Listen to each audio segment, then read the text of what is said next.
Complain পাই আছিলোঁ যে বহু ধৰণৰ নটিচ আহিছে, এই নটিচক লৈ ইহঁতে খুচ নহয় আৰু ইয়াৰ ওপৰত মীমাংসা হ'ব লাগে। চ' মাজত ইলেকশ্যন লাগি গ'ল। ইলেকশ্যন শেষ হোৱাৰ লগে লগে মুখ্যমন্ত্ৰী ডাঙৰীয়াই কেবিনেটত এটা কেবিনেট সব কমিটি পাতি ফাইনেন্স মিনিষ্টাৰ বাইদেউ আৰু মোক দায়িত্ব দিলে যে 6টা চেণ্টাৰত অসমত যায়, বাণিজ্য কেন্দ্ৰত যায়, আমি সকলো ক্ষুদ্ৰ ব্যৱসায়ীৰ লগত কথা পাতি বুজ ল'ব লাগে যে তেখেতসকলৰ অসুবিধা কি আৰু আমাৰ ৰিকমেণ্ডেশ্যন আৰু যিখিনি অসুবিধা আছে তাৰ ওপৰত আমি মীমাংসা কৰি এটা প্ৰস্তাৱ কেবিনেটত দিব লাগে আৰু কেবিনেটে তাৰ ওপৰত সিদ্ধান্ত ল'ব। ক্ষুদ্ৰ ব্যৱসায়ীসকলক লগত লৈ অসমৰ সামৰিক উন্নয়নৰ যিটো চিন্তা মুখ্যমন্ত্ৰী ডাঙৰীয়াই কৰি আছে যে শ্ৰেষ্ঠ অসম, ভাৰতবৰ্ষৰ ভিতৰত 5খন ৰাজ্যৰ ভিতৰত অগ্ৰণী অসম, তাত সকলোকে লগত লৈ মুখ্যমন্ত্ৰী ডাঙৰীয়াই অসমক আগুৱাব বিচাৰিছে। কোনো ক্ষুদ্ৰ ব্যৱসায়িক বাদ দিও এই কাম সম্ভৱ নহয়। GSTক লৈ আপোনালোকে যিটো আলোচনা কৰিলে আপোনালোকৰ ফিডবেকো পালে।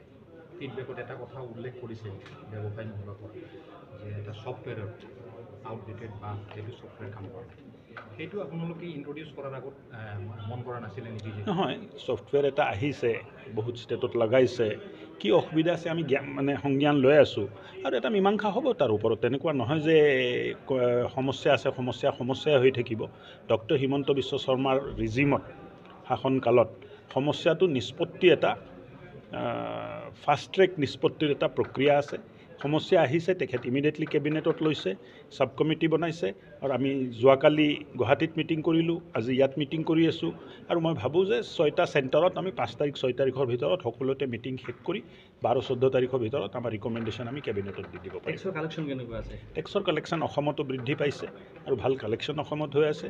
যিখিনি ক্ষুদ্ৰ ব্যৱসায় আছে তেখেতসকল আমি ধন্যবাদ জনাব খুজিছোঁ যে তেখেতসকলৰ জৰিয়তে অসমক আগবঢ়াই লৈ যোৱাৰ কাৰণে যিটো ৰাজহৰ প্ৰয়োজন তেখেতে সংগ্ৰহ কৰি চৰকাৰৰ হাত মজবুত কৰি আছে। সেৱা কৰ বৃদ্ধি কৰাৰ এটা কথা ওলাই আছে যে সেৱা কৰ যিবিলাক চাৰ্ভিছ টেক্স আছে বৃদ্ধি হ'ব বুলি। কেনেকৈ বৃদ্ধি হ'ব? এইটোতো ছাৰ্ভিচ টেক্সটোতো GST কাউন্সিলেহে বৃদ্ধি কৰিব পাৰে, অসম চৰকাৰেতো বৃদ্ধি কৰিব নোৱাৰে। যিবিলাক আপোনাৰ সেৱা আছিল ধৰি লওক, মই কি ক'লোঁ, যিবিলাকে সেৱা নাথাকক কিয়, গুডছ এণ্ড ছাৰ্ভিচ টেক্স, তো ছাৰ্ভিচৰ ওপৰত যদি কিবা হ'ব লাগে সৰ্বভাৰতীয় হ'ব লাগিব। প্ৰথম কথা, ওৱান নেশ্যন ওৱান টেক্স আছে। এতিয়া অসম চৰকাৰে এককভাৱে কোনো সিদ্ধান্ত ল'ব নোৱাৰে, কোনো ষ্টেটে ল'ব নোৱাৰে। GST কাউন্সিলত মিটিং হ'ব, সকলোৱে বহি আলোচনা কৰিব আৰু একমত হ'ব, তাৰপিছত প্ৰস্তাৱ হ'ব আৰু এইমতে কাম হ'ব। সেৱা কৰ বৃদ্ধি নাপায়। মই ক'লোতো আপোনাক, মই প্ৰক্ৰিয়াটো বুজাই দিলোঁ। যদি বৃদ্ধি পায় GST কাউন্সিলত যাব লাগিব, সকলোৱে গোটেই ষ্টেটে বহিব লাগিব, আলোচনা হ'ব, তাৰপিছত কমাব লাগে বঢ়াব লাগে তাৰ সিদ্ধান্ত GST কাউন্সিলে কৰিব। অসম চৰকাৰে এই ক্ষেত্ৰত কোনো সিদ্ধান্ত কৰিব নোৱাৰে।